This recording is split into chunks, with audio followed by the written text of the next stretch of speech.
പുഴയുടെ തീരത്തെ മരത്തിലാണ് ചിന്നുവെന്നും മിന്നുവെന്നും പേരുള്ള 2 കാക്കകൾ താമസിച്ചിരുന്നത്. മിന്നുക്കാക്ക നല്ല സ്വഭാവമുള്ള മിടുക്കനായ ഒരു കാക്കയായിരുന്നു.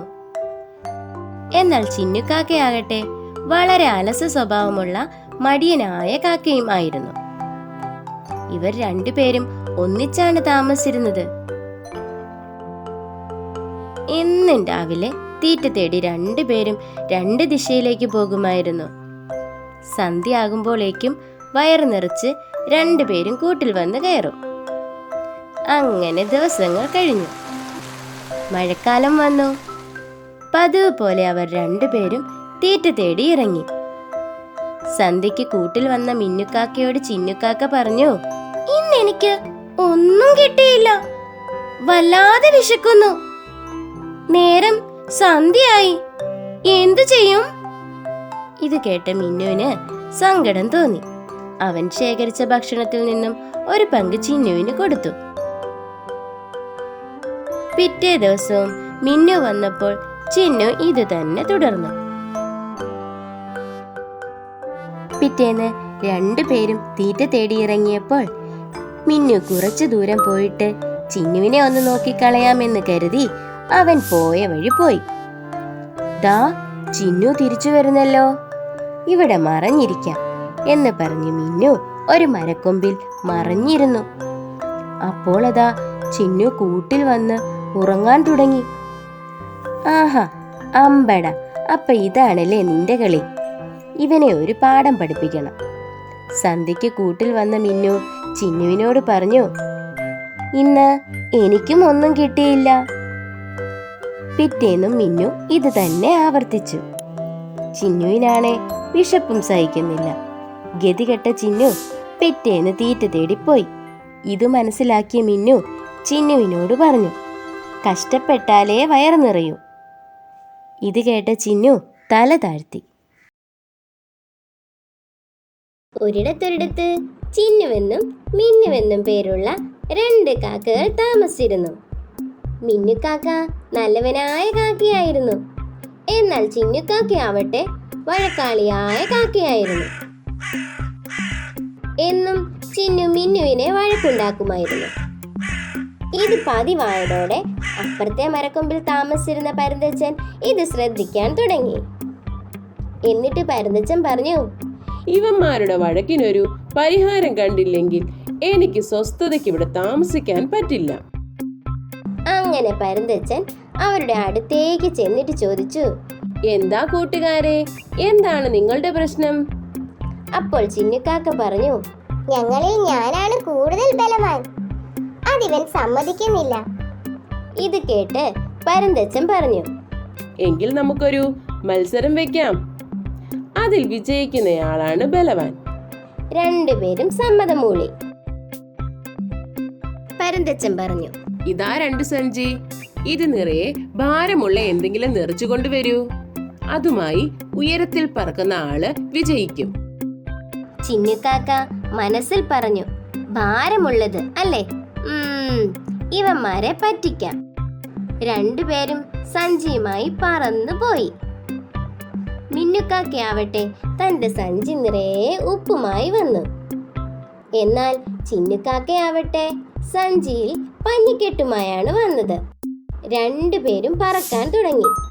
മിന്നുക്കാക്കയുടെ സഞ്ചിയിൽ ഉപ്പായിരുന്നത് കൊണ്ട് ചിന്നുക്കാക്കയുടെ ഒപ്പം പറക്കാൻ മിന്നുക്കാക്കയ്ക്ക് സാധിച്ചില്ല. പെട്ടെന്നാണ് അവിടെ മഴ പെയ്തത്. അപ്പോൾ ചിന്നുക്കാക്കയുടെ പഞ്ഞിക്കെട്ടിൽ വെള്ളം നിറഞ്ഞ് കനം കൂടി ചിന്നുക്കാക്ക താഴേക്ക് വന്നു. എന്നാൽ മിന്നുക്കാക്കയുടെ സഞ്ചിയിൽ വെള്ളം വീണ് ഉപ്പലിഞ്ഞു പോയി. മിന്നുക്കാക്ക ഉയരത്തിൽ പറക്കാൻ തുടങ്ങി. അങ്ങനെ മത്സരത്തിൽ മിന്നുക്കാക്ക ജയിച്ചു. തിരിച്ചു വന്ന ചിന്നുക്കാക്കയോട് പരുന്തച്ചൻ പറഞ്ഞു, അതിബുദ്ധി ആപത്ത്. ചിന്നുക്കാക്കയും മാവച്ചനും. ഒരിക്കൽ ചിന്നുക്കാക്ക കാട്ടിലൂടെ തനിക്ക് താമസിക്കുവാനായി ഒരു വാസസ്ഥലം തപ്പി നടക്കുകയായിരുന്നു. അവൻ ഒരുപാട് അന്വേഷിച്ചെങ്കിലും പറ്റിയ ഒരു വാസസ്ഥലം അവന് കണ്ടുകിട്ടിയില്ല. അപ്പോഴാണ് അങ്ങകലെ അവനൊരു മാവുമരം കാണുന്നത്. ചിന്നുക്കാക്ക മാവുമരത്തിന്റെ അടുക്കലേക്ക് പറന്നു ചെന്നു. എന്നിട്ട് ചോദിച്ചു, മാവച്ച, ഞാനും നിന്റെ കൂടെ താമസിച്ചോട്ടെ? ഇത് കേട്ട മാവച്ചൻ ചിന്നുക്കാക്കയോട് പറഞ്ഞു, എനിക്കൊരുപാട് വയസ്സായി. ഇനി എത്ര നാൾ ഞാൻ ഉണ്ടാകുമെന്നറിയില്ല. നിനക്ക് ഞാനുള്ള കാലം വരെ എന്നോടൊപ്പം താമസിക്കാം. അങ്ങനെ ചിന്നുക്കാക്ക മാവച്ചനോടൊപ്പം താമസിക്കുവാൻ തുടങ്ങി. നാളുകൾ കഴിഞ്ഞപ്പോൾ മാവച്ചന്റെ കൊമ്പിൽ ഒരുപാട് മാമ്പഴമുണ്ടായി. പ്രായമായതിനാൽ ഇത്രയും മാമ്പഴം താങ്ങാനുള്ള ശേഷി മാവച്ചനില്ലായിരുന്നു. ഇത് മനസ്സിലാക്കിയ നമ്മുടെ ചിന്നുക്കാക്ക മാവച്ചന്റെ കൊമ്പിലെ മാമ്പഴങ്ങൾ കൊത്തി താഴേക്കിട്ട് മാവച്ചനെ സഹായിച്ചു. അങ്ങനിരിക്കെ ഒരു ദിവസം കനത്ത മഴയിൽ പെട്ടെന്നാണ് കാറ്റ് വീശിയടിച്ചത്. ശക്തമായ കാറ്റിൽ പാവം മാവച്ചൻ മറിഞ്ഞു വീണു.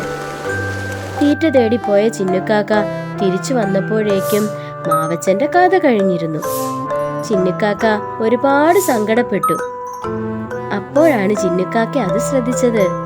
അന്ന് താൻ കൊത്തിയിട്ട മാമ്പഴത്തിൽ നിന്നും ചെറിയ ചെറിയ മാവിൻ തൈകൾ വളർന്നു വന്നിരിക്കുന്നു.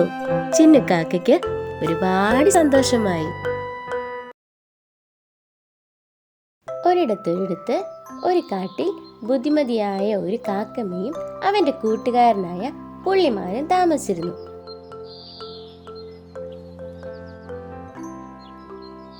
അവർ രണ്ടുപേരും വളരെയധികം സന്തോഷത്തിലാണ് കഴിഞ്ഞിരുന്നത്. കാക്കമ്മ താമസിച്ചിരുന്ന മരത്തിന്റെ ചുവട്ടിലാണ് പുള്ളിമാനിന്റെയും വീട്. പുള്ളിമാനിന്റെ കൊമ്പിലിരുന്ന് യാത്ര ചെയ്യുവാൻ കാക്കമ്മയ്ക്ക് ഒത്തിരി ഇഷ്ടമായിരുന്നു. പുള്ളിമാനും ഇതിൽ വളരെ സന്തോഷിച്ചിരുന്നു. ഒരു ദിവസം കാക്കമ്മയും കൊമ്പിലേറ്റ് നടക്കുമ്പോഴായിരുന്നു ഒറ്റയ്ക്കിരുന്ന് ചിന്നനെലിയെ കാണുന്നത്. ചിന്നനെലി വളരെ വിഷമത്തിലായിരുന്നു. അവന് കളിക്കാനോ രസിക്കാനോ ആരും ഉണ്ടായിരുന്നില്ല.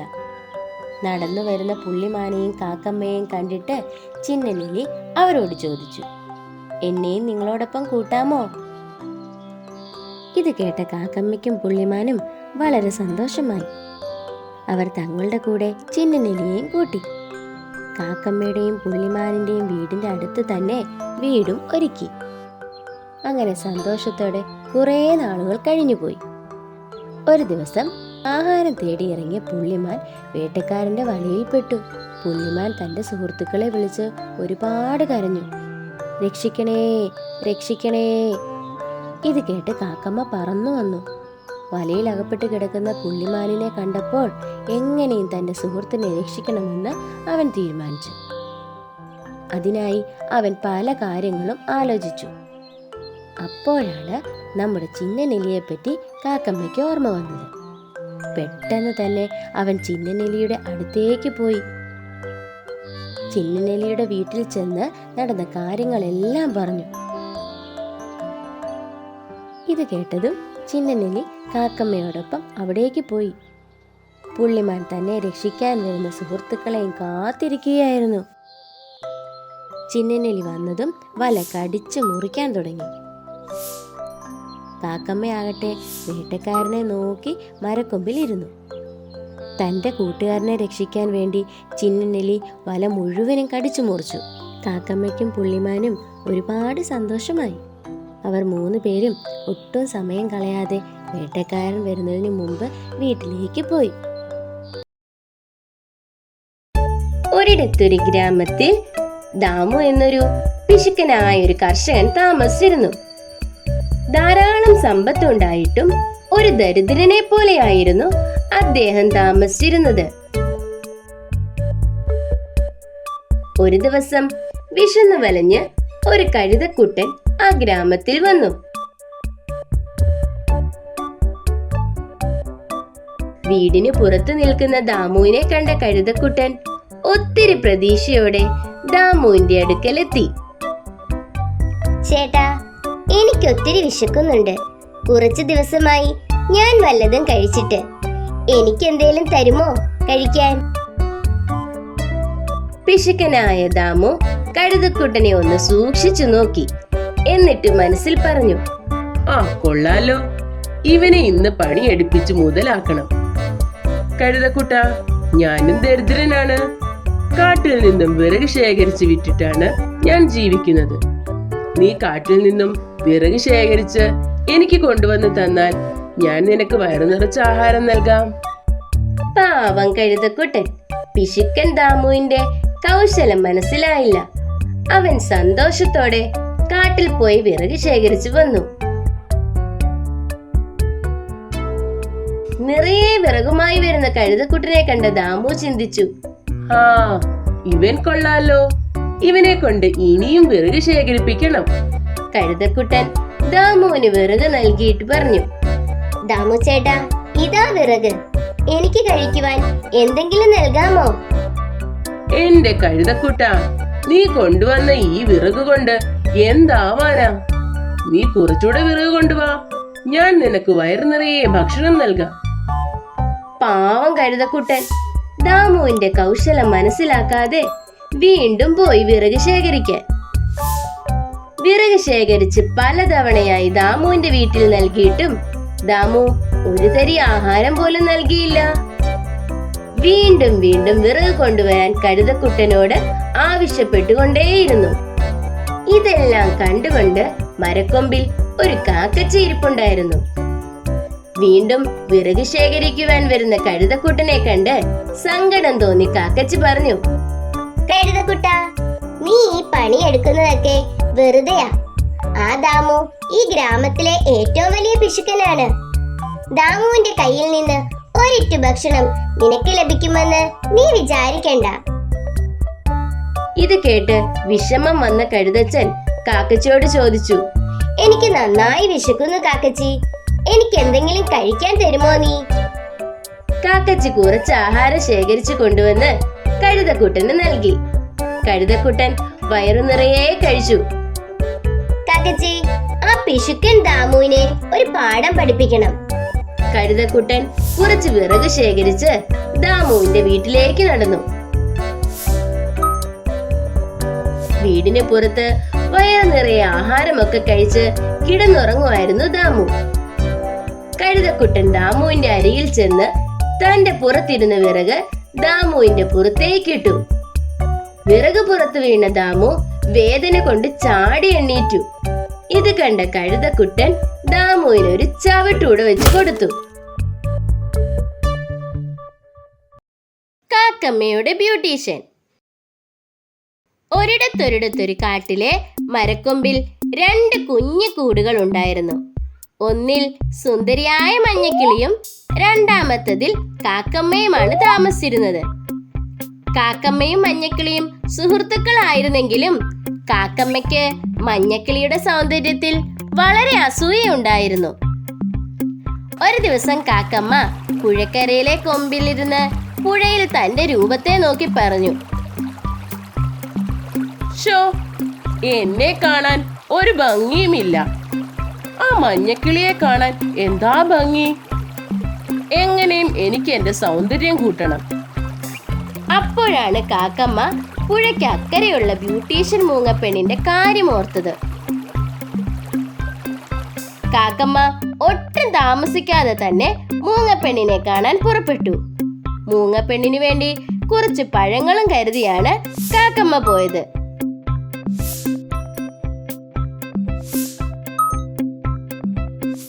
കാക്കമ്മ മൂങ്ങപ്പെണ്ണിന്റെ കൂട്ടിലെത്തി. എന്തുണ്ട് കാക്കമ്മേ, കുറെ നാളായല്ലോ കണ്ടിട്ട്. ഓ, എന്തു പറയാനാ മൂങ്ങപ്പെണ്ണെ, ഞാൻ ആകെ വിഷമത്തിലാണ്. നീ എന്നെ ഒന്ന് നോക്കിക്കേ, എന്നെ കാണാൻ ഒരു ചന്തവുമില്ല. ആ മഞ്ഞക്കിളിയെ കാണണം, എന്താ രസം. നോക്കി നിന്ന് പോകും. എനിക്കും എന്റെ നിറമെല്ലാം മാറ്റി സുന്ദരിയാവണം. മൂങ്ങപ്പെണ്ണ് ഒന്ന് ചിന്തിച്ചു. കാക്കമ്മ കൊണ്ടുവന്നിട്ടുള്ള പഴങ്ങൾ കണ്ട് മൂങ്ങപ്പെണ്ണ് പറഞ്ഞു, ഇതൊക്കെ എനിക്ക് നിസ്സാരമല്ലേ, നീ ഇങ്ങി വാ, ഞാൻ നിന്നെ സുന്ദരിയാക്കാം. കാക്കമ്മയ്ക്ക് സന്തോഷമായി. കാക്കമ്മയും മൂങ്ങപ്പെണ്ണും കൂടിനുള്ളിലേക്ക് കയറി.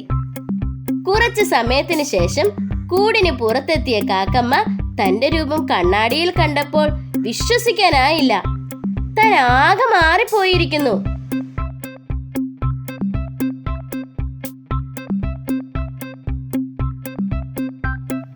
മൂങ്ങപ്പെണ്ണെ, എന്നെ കാണാൻ ഇപ്പോൾ മഞ്ഞക്കിളിയേക്കാൾ സൗന്ദര്യമുണ്ട്. കാക്കമ്മ, ഞാൻ നിനക്ക് ചെയ്തു തന്ന മേക്കപ്പിൽ വെള്ളം വീഴാൻ പാടില്ല. വെള്ളം വീണാൽ നീ വീണ്ടും പഴയതുപോലെയാകും. അത് ഞാൻ ഏറ്റു മൂങ്ങപ്പെണ്ണെ. ഇതും പറഞ്ഞ് കാക്കമ്മ പറന്നു. ഒത്തിരി സന്തോഷത്തോടെ പറന്നു പറന്നു നടന്നു.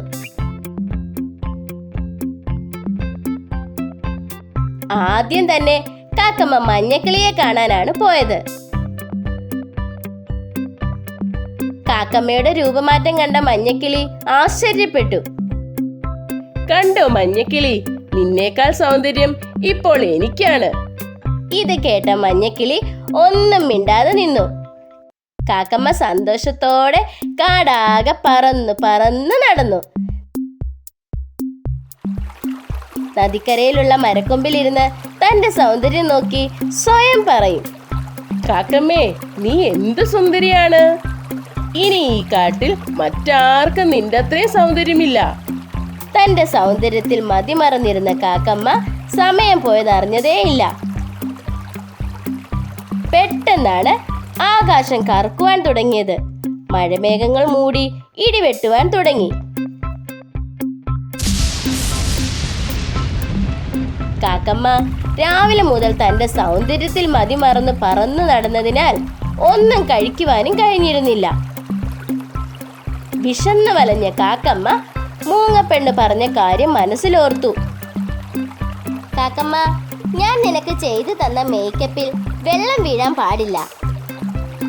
കാക്കമ്മ മനസ്സില്ലാ മനസ്സോടെ വിശന്നു തന്റെ കൂട്ടിൽ പറന്നു കയറി. ശക്തമായി മഴ പെയ്യുവാൻ തുടങ്ങി. കാക്കമ്മയ്ക്ക് വിശന്നിട്ടാണേൽ ഇരിക്കുവാനും വയ്യ. കാക്കമ്മയുടെ കണ്ണുകൾ നിറഞ്ഞു. താൻ ചെയ്ത തെറ്റോർത്ത് കാക്കമ്മ കരഞ്ഞു. എന്ത് പറ്റി കാക്കമ്മേ, നീ എന്തിനാണ് കരയുന്നത്?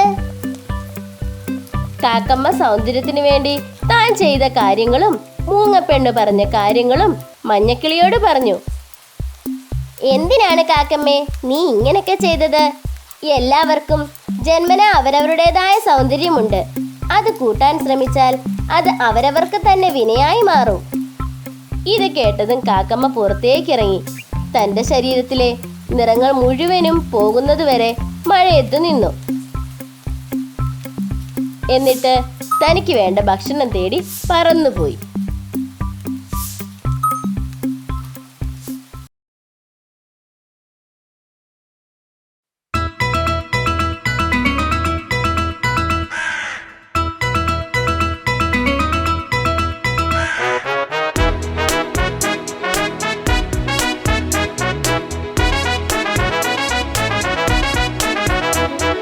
സൂത്രക്കാരൻ കുട്ടപ്പൻ കാക്കക്കുട്ടപ്പൻ, കൗശലക്കാരൻ കുട്ടപ്പൻ കാക്കക്കുട്ടപ്പൻ, കാകാ കാകാ കാറിടും നാട്ടിൽ പാറി നടന്നിടും, തക്കം നോക്കി അപ്പം കക്കും കാക്കക്കുട്ടപ്പൻ, കാകാ കാകാ കാറിടും നാട്ടിൽ പാറി നടന്നിടും, തക്കം നോക്കി അപ്പം കക്കും കാക്കക്കുട്ടപ്പൻ, നെല്ലിമരത്തിൽ കൂടുണ്ടാക്കി കാക്കക്കുട്ടപ്പൻ, ആടാതുലയാതാ കൂടെന്നും കാക്കും കുട്ടപ്പൻ, കൂട്ടിൽ നിന്നുടെ കുഞ്ഞുണ്ടോ കൂട്ടായി അമ്മ ഇരിപ്പുണ്ടോ, അപ്പം വേണേൽ വാങ്ങിക്കോ കാക്കക്കുട്ടപ്പ, കൂട്ടിൽ നിന്നുടെ കുഞ്ഞുണ്ടോ കൂട്ടായി അമ്മ ഇരിപ്പുണ്ടോ, അപ്പം വേണേൽ വാങ്ങിക്കോ കാക്കക്കുട്ടപ്പ.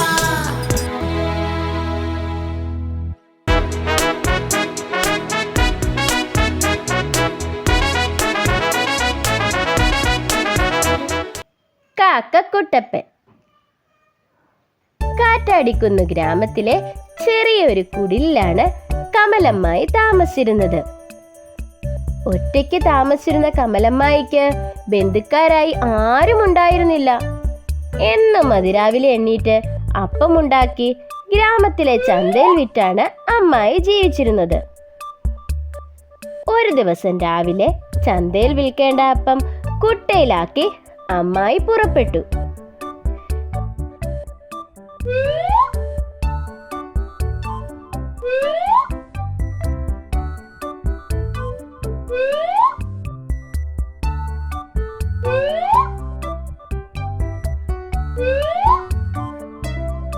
ചന്തയിൽ ചെന്ന് അമ്മായി കുട്ടയിൽ നോക്കിയപ്പോൾ ഞെട്ടിപ്പോയി.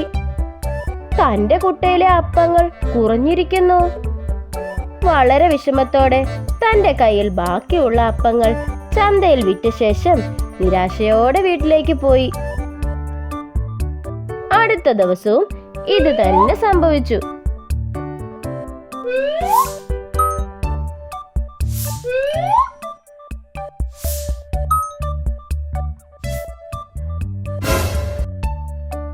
ഞാൻ എന്നും രാവിലെ കുട്ടയിൽ അപ്പം നിറച്ചു വെച്ചാണ് ചന്തയിലേക്ക് പോകുന്നത്. വഴിയിൽ ഒരിടത്തും ഈ കുട്ട നിലത്തും വെക്കുന്നില്ല. പിന്നെ ഇതെങ്ങനെ സംഭവിക്കുന്നു? എങ്ങനെയും ഇത് കണ്ടെത്തണം. പിറ്റേന്ന് അപ്പവുമായി ചന്തയിലേക്ക് പുറപ്പെട്ട അമ്മായിയുടെ മുഖത്ത് ഒരു സന്തോഷമുണ്ടായിരുന്നു. കാരണം കുട്ടയുടെ മുകളിൽ അടുക്കിയിട്ടുള്ള അപ്പങ്ങളിൽ അമ്മായി എന്തോ സൂത്രം പ്രയോഗിച്ചിട്ടുണ്ട്. അന്നും അമ്മായി ചന്തയിൽ ചെന്നപ്പോൾ അപ്പങ്ങളിൽ കുറവുണ്ടായിരുന്നു. അമ്മായി ചിരിച്ചുകൊണ്ട് പറഞ്ഞു, ഇന്നവൻ പെട്ടത് തന്നെ. കുട്ടയിൽ ബാക്കി വന്ന മായം കലരാത്ത അപ്പങ്ങൾ വിറ്റ ശേഷം അമ്മായി സന്തോഷത്തോടെ വീട്ടിലേക്ക് നടന്നു. വഴിമധ്യേ ദാ കിടക്കുന്നു അപ്പക്കള്ളൻ നിലത്ത്. അമ്മായി ചെറുപുഞ്ചിരിയോടെ അവനെ എടുത്ത് വീട്ടിലേക്ക് പോയി.